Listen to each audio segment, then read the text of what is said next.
Bonjour tout le monde, je m'appelle Xuemei Wang. Aujourd'hui, je vais donner des cours aux élèves de secondaire 1. Mes cours sont planifiés selon le programme de formation de l'école québécoise pour l'enseignement secondaire. Avant de planifier mes cours, je dois avoir des compétences transversales et les compétences disciplinaires dans ma tête pour développer les compétences pour les élèves.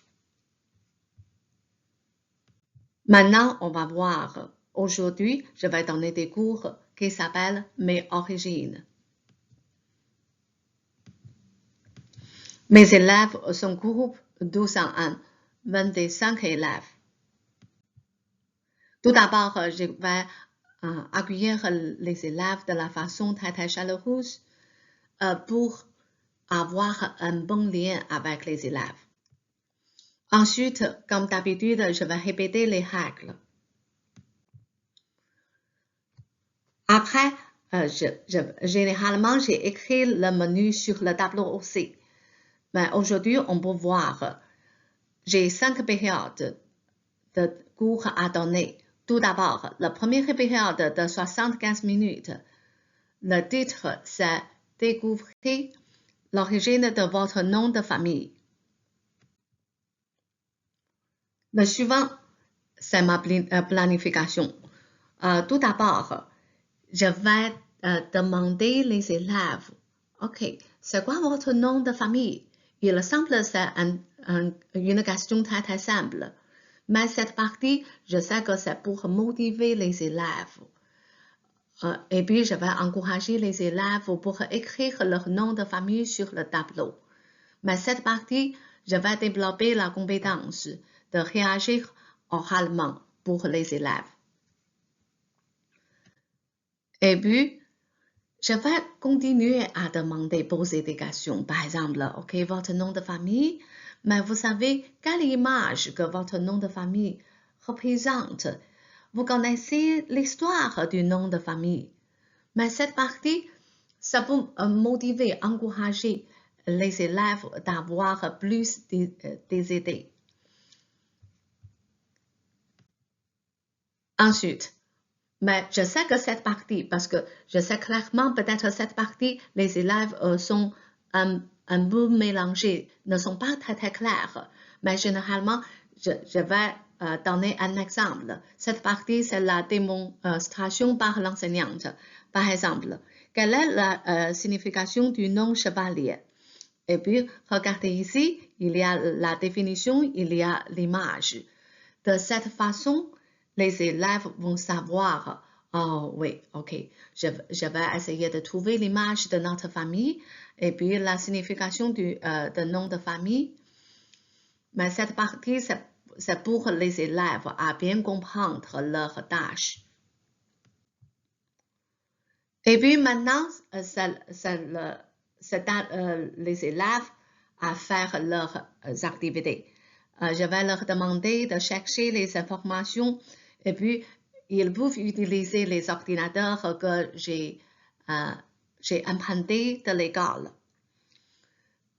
En même temps, bien sûr, je vais leur demander de chercher les réponses. Par exemple, que signifie mon nom de famille, d'où vient-il mon nom de famille, etc. Mais après 5 ou 10 minutes de recherche, je leur demande, OK, si vous avez des questions, levez votre main, parce que je sais que cette partie, peut-être les élèves sont facilement perdus. Et puis, c'est l'obstacle que j'ai prévu. Je vais les aider. Mais cette partie, parce que les élèves vont chercher les informations en ligne, ils vont comprendre des informations et puis chercher, trouver les informations concernant. Cette partie, c'est pour développer la compétence, investir sa compréhension de texte. Et bien sûr, ils vont écrire des textes. Et puis ensuite, la dernière partie de cette période de cours, c'est comme évaluation. C'est une tâche d'écriture. Je vais leur demander, OK, vous pouvez écrire un texte de 150 mots en anglais pour expliquer l'origine de leur nom. Mais bien sûr, cette partie, c'est pour développer leur compétence d'écrire des textes. C'est la première période. Et puis ensuite, on s'est rendu dans la deuxième et la troisième période de 75 minutes. Et puis, il s'appelle l'origine d'un nom de famille, présentation visuelle et orale. Mais vous pouvez voir comment j'ai planifié le temps. Par exemple, tout d'abord, les élèves sont demandés de lire le texte et répondre aux questions. Et puis, à l'avance, je vais leur demander à apporter une photo de famille. Mais bien sûr, je vais leur présenter mon nom de famille, que la manière que dans l'article. Et puis, par lire le texte et répondre aux questions, par ma démonstration, et puis les élèves vont avoir une idée très claire comment ils vont préparer leur présentation visuelle et orale. Mais après, je vais leur demander, par exemple, je vais choisir 5 élèves qui ont écrit bien leur texte la dernière période pour se présenter avec leur photo de famille. Et puis, maintenant, je vais demander aux élèves à préparer leur PowerPoint avant d'écrire et exposer leur nom de famille. Mais bien sûr, quand ils préparent le PowerPoint, il faut ajouter des images, des animations. Et puis finalement, la dernière période, les élèves peuvent faire leur présentation, expo orale. Mais cette partie, je vais développer leurs compétences, leurs 3 compétences pour la discipline, pour l'anglais. Vous pouvez voir l'évaluation, c'est pour présenter leur expo orale. Mais je vais bien écrire les règles pour préparer leur PowerPoint.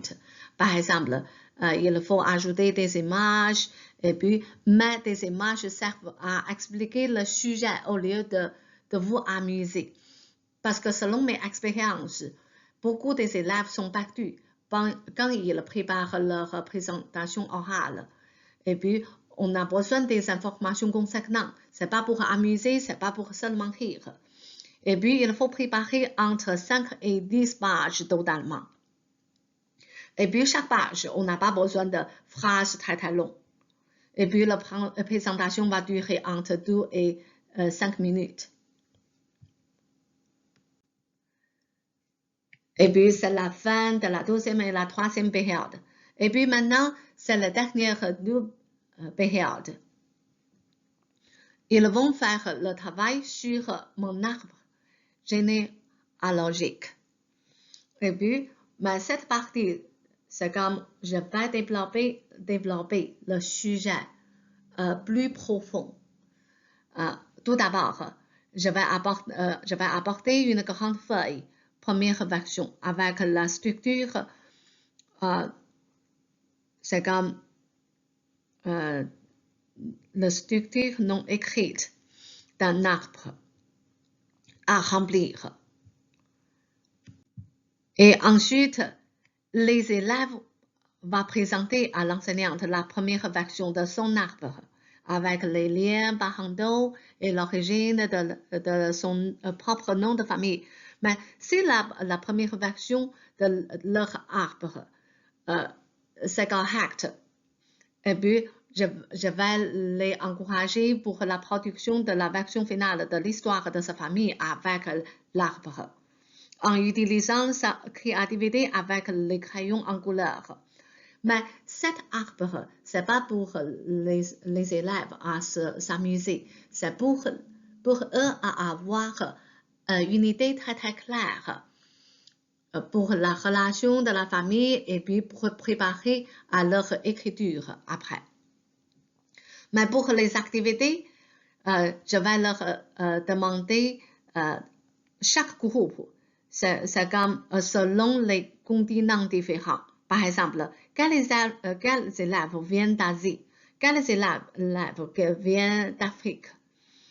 Mais pour éviter l'obstacle, je vais les diviser en petits groupes dans une grande groupe et puis ils changent leur partenaire et discutent. Finalement, ils écrivent les informations importantes. Mais cette partie, la même chose. Je peux développer les 3 compétences disciplinaires pour tous mes élèves. Et finalement, c'est évaluation. On peut voir des élèves de chaque équipe préparer une évaluation écrite de 12 mots en langue anglaise avec la question pourriez-vous me décrire les origines culturelles que nous avons en classe? Chercher les informations sur leur ordinateur. Et puis, c'est tout mes cours. Mais le but, c'est pour développer leurs compétences disciplinaires et puis pour développer leurs compétences globales selon le système de l'éducation de Québec. Merci, au revoir.